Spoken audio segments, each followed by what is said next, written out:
Radi si kupujú a tým sa vlastne zvyšuje popularita tých platní.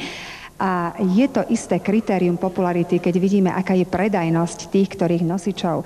Nož, ja tu mám poznačené, že minulý rok sa cena SOZA ešte neudeľovala. A keby sa bola, tak by ju celkom iste bolo získalo duo MC Erik a Barbara, alias Barbara Haščáková, Erik Aresta, ktorých pozývam na pódium a vítam.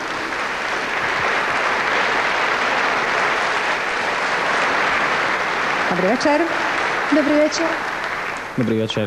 Dobrý večer. A tohtoročným nositeľom ceny SOZA za najúspešnejší hudobný nosič zablahoželá aj pani magistra Naďa Lazarová, obchodno-organizačná riaditeľka Slovenskej televízie.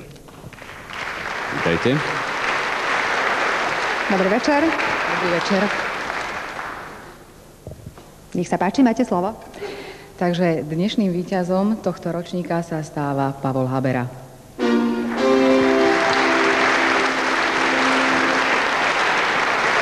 Prizvem na udeľovanie tejto ceny predstaviteľa Polygram Slovensko, pána Petra Riavu.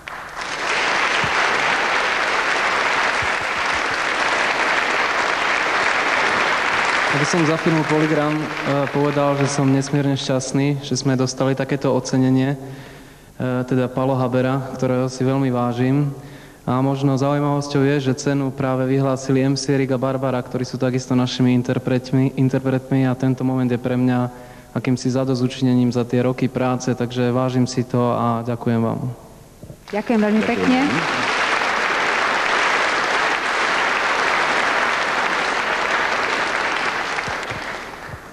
Ja si to zoberiem, ale nebudem dlho hovoriť.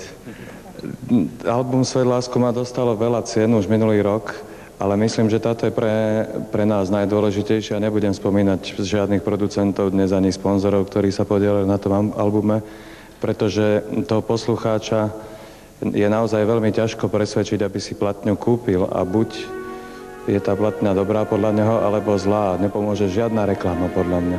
Takže ešte raz ďakujem všetkým ľuďom, ktorí si tú platňu kúpili.